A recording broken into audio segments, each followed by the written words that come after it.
Saudara-saudari yang terkasih dalam Tuhan, sangat senang sekali saat hari ini kita dapat bertemu kembali walaupun melalui online seperti ini.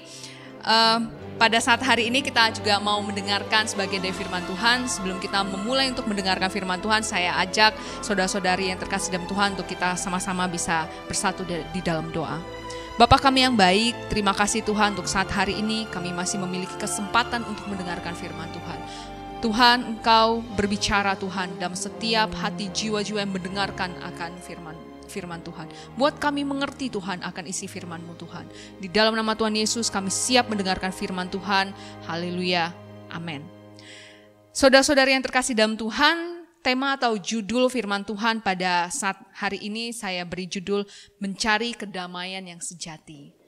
Saudara-saudari yang terkasih, mungkin saat-saat ini orang-orang di dunia menginginkan memiliki damai yang sejati. Kata kunci yang saya garis bawahi di sini adalah sejati, damai yang sejati. Ya, banyak orang ingin mencari kedamaian yang sejati dengan berbagai cara tentunya.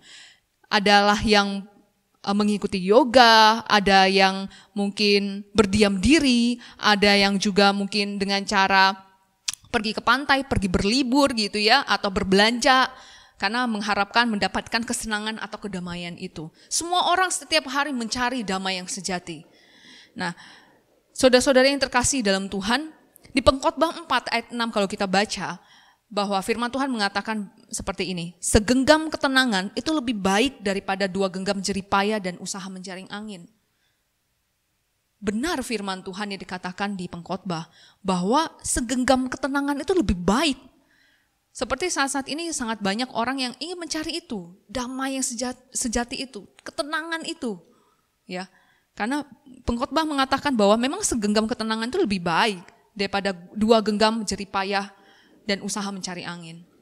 Nah, saudara-saudari yang terkasih dalam Tuhan, kita mau selidiki apa kata firman Tuhan mengenai damai sejahtera.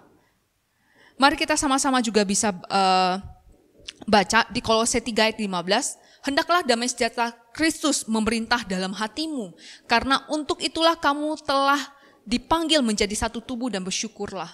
Nah, kalau kita lihat di dalam Kolose 3 ayat 15 bahwa damai sejahtera Kristus memerintah di dalam hatimu. Artinya makna damai sejahtera yang sejati menurut firman Tuhan adalah sumbernya harus dari hati kita. Kita tidak bisa ya mungkin saat ini hati kita sedang kacau, tapi di luarnya kita bisa bersikap baik-baik saja kepada orang. Kita bisa bersikap tenang-tenang saja seperti tidak terjadi sesuatu. Tapi dalam hati kita tidak damai. Jadi kata firman Tuhan tentang damai sejahtera yang sejati itu harusnya bersumber dari hati. Datangnya dari hati. Kita rasakan, bukan hanya sesuatu yang terlihat di cover kita aja gitu ya. Tapi bersumbernya dari hati. Maka benar kalau Amsal menuliskan bahwa hati itu adalah sumber dari kehidupan. Begitu juga dengan damai sejahtera. Damai sejahtera yang sejati itu harus bersumber dari hati kita. Saudara-saudari yang terkasih dalam Tuhan. Nah,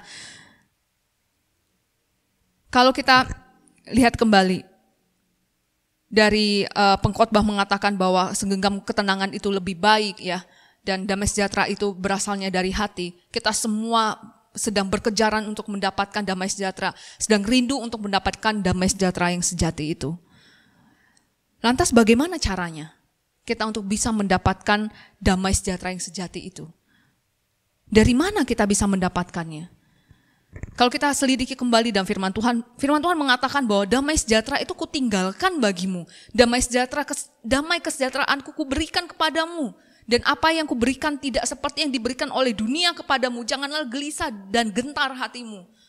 Firman Tuhan jelas menuliskan bahwa damai sejahtera itu Tuhan yang berikan.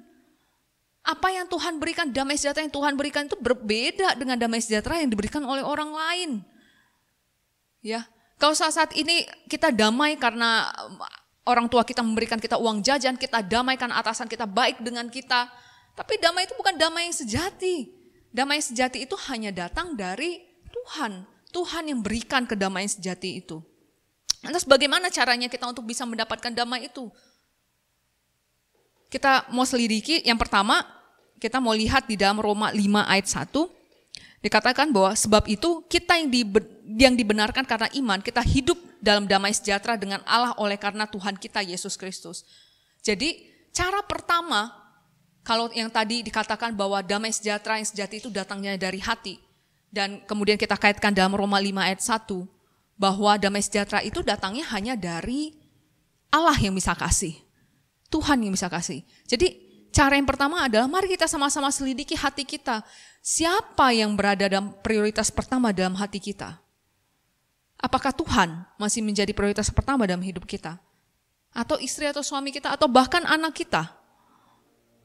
Nah, mari saudara-saudari yang terkasih dalam Tuhan, mari kita sama-sama cek kembali di dalam hati kita, masihkah ada Tuhan menjadi posisi pertama dalam hati kita? Si pemberi damai itu, masih adakah dia menjadi posisi pertama dalam hati kita? Poin yang kedua, saudara-saudara yang terkasih dalam Tuhan, cara untuk kita bisa mendapatkan kedamaian sejati, kita baca di dalam Lukas 2 ayat 14, kemuliaan bagi Allah di tempat yang maha tinggi dan damai sejahtera di bumi di antara manusia yang berkenan kepadanya. Poin yang kedua untuk mendapatkan damai yang sejati itu adalah jadilah pribadi yang berkenan kepada Allah. Ingat Bapak Ibu bahwa damai sejahtera yang sejati itu Tuhan yang kasih. Sumbernya hanya dari Dia. Tidak ada dari yang lain. Maka mari kita sama-sama juga mau menjadi pribadi yang berkenan di hadapan Allah. Ya. Setiap hari kita terus belajar, terus memohon, meminta agar kita menjadi pribadi yang berkenan di hadapan Allah. Karena kita mau dapat damai yang sejati itu dari sumbernya. Banyak mungkin saat-saat ini orang mencari damai sejati itu tidak dari sumbernya, tidak dari Tuhan. Banyak mungkin dari sumber-sumber yang lain ya. Tapi ingat saudara-saudara yang terkasih dalam Tuhan bahwa damai sejati itu dapatnya dari Allah. Dan kalau kita lihat di dalam Lukas 2 ayat 14 bahwa Dia, si pemberi damai sejati itu hanya ingin memberikan damai sejatinya kepada orang yang berkenan kepadanya. Jadi dia hanya mau memberikan damai sejahtera yang sejati itu kepada orang yang berkenan kepadanya. Mari kita sama-sama bisa menjadi pribadi yang juga berkenan kepada Allah. Cara yang ketiga, saudara-saudari yang terkasih dalam Tuhan, untuk mendapatkan damai sejahtera yang sejati. Cara yang ketiga adalah, kalau kita lihat di Matius 7 ayat 7, mintalah maka akan diberikan kepadamu. Carilah maka kamu akan mendapat, ketoklah maka pintu akan dibukakan bagimu. Menurut Matius 7 ayat 7, kalau kita mengingini damai sejahtera yang sejati, cara yang ketiga adalah minta sama Tuhan. Nah, bagaimana cara kita meminta? Apakah cukup dengan berdoa? Ya tentunya melalui doa ya. Kita lihat kembali di dalam Yesaya 44 ayat yang ketiga. Sebab aku akan mencurahkan air ke atas tanah yang haus dan hujan lebat ke atas tempat yang kering. Jadi saudara-saudara yang terkasih dalam Tuhan, kalau kita lihat di Matius 7 ayat 7 dan Yesaya 44 ayat 3, cara kita minta damai sejahtera yang sejati kepada Tuhan itu harus seperti hati yang haus dan kering. Artinya sangat rindu, sangat ingin. Saudara-saudari yang terkasih dalam Tuhan, saya kasih perumpamaan anak saya, Pau. Dia kalau ingin meminta sesuatu yang sangat-sangat dia inginkan gitu ya, dia bisa sampai merengek, menangis, meronta-ronta, minta mami, mau mami gitu.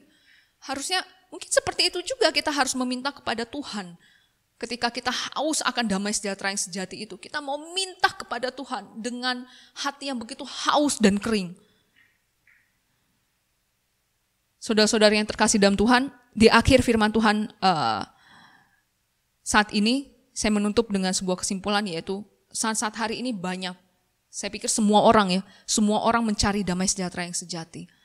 Sedikit kesaksian di penutup firman Tuhan ini, saya mempunyai salah satu adik di dalam growing class. Saya bertanya kepada adik growing class saya, kenapa kamu ingin ikut growing class? Alasannya cuma satu, yang cukup mengagetkan saya. Dia mengatakan begini kepada saya merasa hidup saya begini-begini saja. Saya ingin mencari damai, kedamaian dan ketenangan. Alasannya hanya itu. Di situ saya teringat bahwa hari-hari ini bukan cuma dia, bukan cuma adik komsel saya yang ingin mencari damai dan damai sejahtera dan ketenangan itu. Kita semua ingin mendapatkan damai sejahtera yang sejati di dalam Tuhan. Nah, di kesimpulan firman Tuhan hari ini, mari kita semuanya yang rindu mendapatkan damai sejahtera yang sejati, kita cari kepada sumber pemberi damai yang sejati itu, yaitu Tuhan Yesus Kristus, bukan kepada orang lain. Oleh sebab itu, saudara-saudara yang terkasih dalam Tuhan, yang pertama, mari kita juga bisa menempatkan Tuhan sebagai prioritas pertama dalam hati kita, karena sumber damai itu harus dari hati, ya. Dan yang kemudian yang kedua adalah mari kita juga bisa jadi orang pribadi yang berkenan di hadapan Allah. Dan yang terakhir adalah jangan lupa terus mencari, meminta damai sejahtera yang sejati itu dengan haus dan kering. Mari kita sama-sama juga bisa mulai hari ini, mari kita dapat mencari damai sejahtera yang sejati dari sumbernya langsung. Ini adalah akhir dari firman Tuhan pada saat hari ini. Mari kita bisa juga tutup dalam doa. Saya mengajak saudara-saudari yang terkasih dalam Tuhan untuk kita sama-sama bersatu dalam doa. Terima kasih Tuhan, kalau hari ini Tuhan, saat hari ini Tuhan, Tuhan mengingatkan kembali bagi kami semuanya Tuhan, bahwa Engkaulah Allah sumber damai sejahtera yang sejati itu dalam kehidupan kita Tuhan. Kami mau minta Tuhan, Engkau juga curahkan, berikan damai sejahtera itu Tuhan kepada setiap hati jiwa yang haus dan kering untuk mencari damai itu daripada Engkau Tuhan. Berikan kepada kami Tuhan. Terima kasih Tuhan, terima kasih Tuhan, terima kasih Tuhan. Kami juga mau serahkan Tuhan, hati kami Tuhan ditempatkan oleh Engkau saja Tuhan, si pemberi damai sejahtera itu Tuhan. Terima kasih Tuhan, kami juga mau menutup firman Tuhan hari ini hanya di dalam nama Tuhan Yesus Kristus kami telah berdoa dan mengucap syukur. Haleluya. Amin.